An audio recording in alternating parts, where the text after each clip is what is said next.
Hey guys, welcome to TST Garage. I'm Bart, and today in the shop with me I have a 2016 and up Yamaha XSR900. Over the next couple days we will be transforming this bike into a TST spec version. All the parts that you see in front of me will be mounted on this bike, and we will be performing video installation instructions on each and every one of these parts. You can watch each video on our YouTube channel or on our website. I hope we'll see you there. In this video, we'll be demonstrating the installation procedure for the Womet-Tech adjustable racing shorty levers. So the levers that we supply for this bike are made by Womet-Tech in Europe. They are made of billet aluminum, CNC cut to a really cool, unique, and original design. They feature 6 levels of adjustability to customize the feel to your liking, and they just look really cool. The installation's a breeze. For those of you guys that absolutely must have a color match to your bike, we do supply separate adjusters. So these come red by default. If you wish to change them to blue, black, gold, or silver, like for this bike, I would go with silver, then you can choose to do so. Like I said, the installation's pretty easy. We've already captured this on an FZ09. They are the same levers, and the bike carries the same purchase as the FZ09. So we're not gonna reshoot the entire video. We're gonna show you that portion that we shot on the FZ09, and it will accomplish the same thing that we would have done had we chosen to shoot another video. So you guys enjoy, and see you at tstindustries.com. Ride safe. All right, we are going to begin the process on the clutch side of the bike. We'll grab the clutch lever and begin the disassembly of the OEM lever from the perch. So first, I like to turn in the cable adjuster. We are turning it clockwise towards the outboard direction on the bike. And we are going to stop turning it as soon as we have clearance of the cable through the slot that needs to be aligned with the slot in the perch right here. And once that's out, it's pretty straightforward beyond that. Now I'm gonna remove the nut. There's one single 10mm nut that's threaded onto this pivot bolt here, and the pivot bolt is a carriage bolt style fastener in that it's keyed and it doesn't need any sort of a tool holding it from the top. I'll show you guys that in just a second. Once the nut is off, we can push the pivot bolt through. You can see the key on this bolt. All right, so now our lever is free to come out. Just have to manipulate it and make sure that as we're taking it out, we do not damage the clutch reed switch.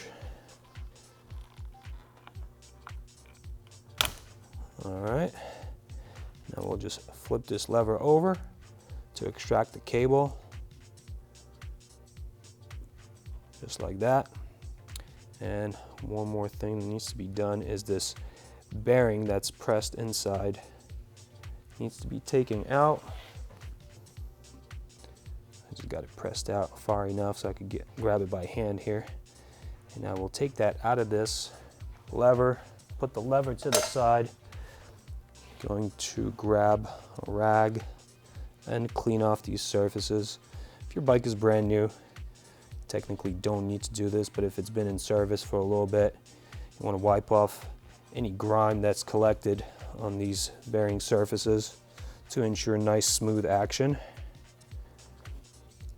And then we will re-grease all these components before we reinstall them.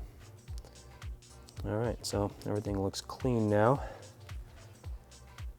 We can grab the lever and get this bearing installed in it. This actually popped in a little bit easier than I thought. I like to keep it halfway out and then apply some grease to that. I have a big old grease gun here.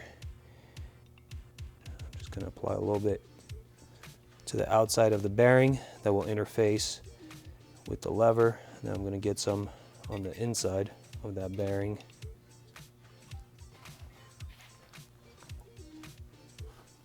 And at this point, I'm just going to wipe it around just to make sure I get a nice coating inside all these bearing surfaces. And then also, once the pivot bolt goes through, you want that to also be greased. And I'm just going to add a small additional amount of grease in there to go inside. And distribute that all over that inside of that bearing. I'm going to coat a little bit of the flat surfaces of this circular feature on the lever so that when it mates with the perch, it's greased up and ready to go. So with the bearing in and my pivot bolt ready to go close to my hand, I am going to flip this lever over, get the cable end in, and then rotate the lever like that, and then bring it right side up. Now it's ready to go in the perch. Now I'm going to seat this mating surface in the perch, and I'm going to hop to the bottom here. And I have a trick to doing this. I press in the reed switch so that it's depressed, and then I push in the lever. This prevents me from pressing against the switch nipple and shearing it off in the process of assembly here. I've seen guys make that mistake a couple times, and there's a pretty good trick to prevent that. All right, so now we can get the pivot bolt in and secure the lever in place. And get the cable on and just turn the adjuster a little bit so that the cable doesn't pop out. I like to wipe all the excess grease off. If you have excess grease on these surfaces, chances are you will be collecting a bunch of debris and road grime and stuff. You don't want that. You want a nice clean setup. All right, so now I'm gonna grab the nut that goes on the bottom of the pivot bolt and get that threaded on. I like to thread this on by hand without using a tool, so I get good thread engagement without the possibility of cross-threading it. And now using my tool while pressing on the pivot bolt so that it stays in its key, I'm going to tighten this up.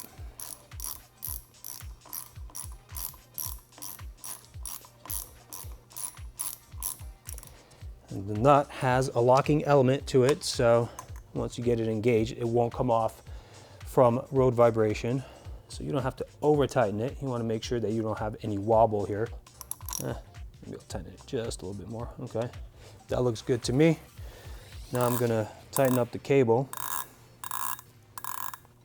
And now there are a couple trains of thought on proper cable tightening technique. I suggest that for proper technique, you look in your owner's manual on the bike. I'm going to show you how I do it, but you should definitely choose the best way for yourself. All right, so for me, I like to make sure that I still have a little bit of travel in the lever at maximum deflections of the bars. That way, the clutch is not being pulled while I'm at the limits of the steering. Now you don't want it to have a lot of slop, but just a little bit. So the brake side procedure is fairly similar. We're going to begin by undoing the pivot bolt nut from the bottom. Once again, it is a 10 millimeter.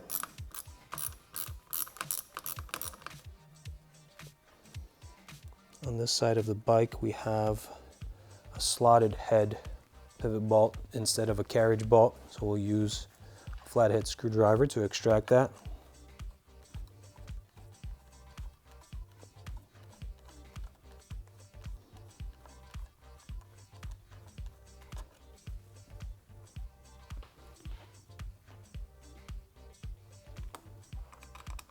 that comes out. The lever just pops off.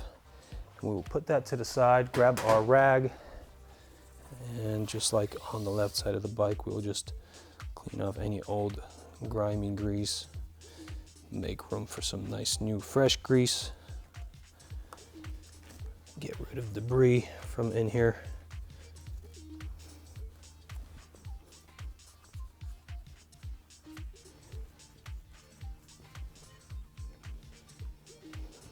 All right, so I'm gonna grab the grease,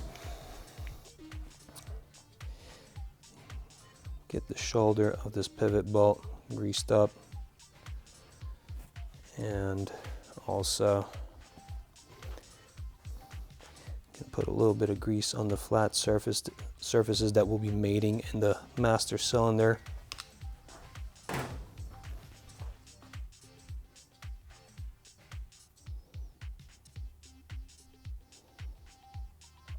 Grab my pivot bolt with the grease on it and throw that inside this lever, spin it around, making sure that I have a nice distribution of that grease.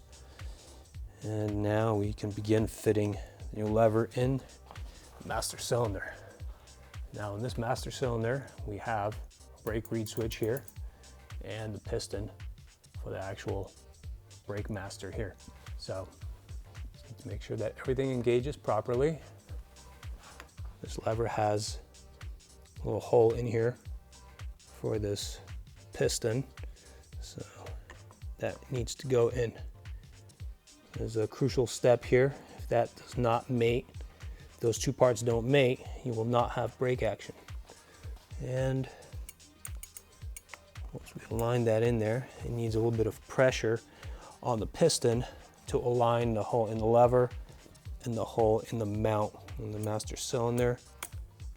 So you'll have to press it in and then get this pivot bolt through. And now gently find the threads. Feel any tightness, back it out. You don't want to cross thread this component. It's kind of expensive.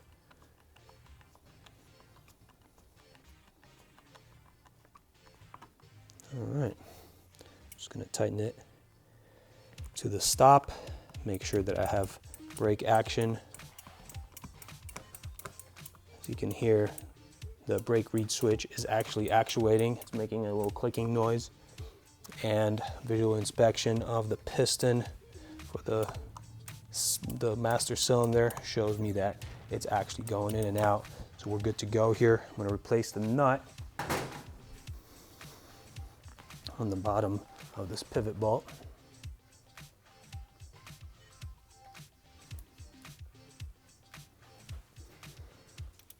This is a locking nut. We'll bottom it out, and that's about it. Once again, I like to check at the end of the install and make sure I have proper brake movement. This is crucial to the safety of this motorcycle, so you don't want to leave anything to chance. Check and recheck after every step until you're done. Wipe off all the grease, and I have a nice brake lever here. Better mechanical advantage than the OEM levers. Killer look, 6 levels of adjustment. Really excited about this.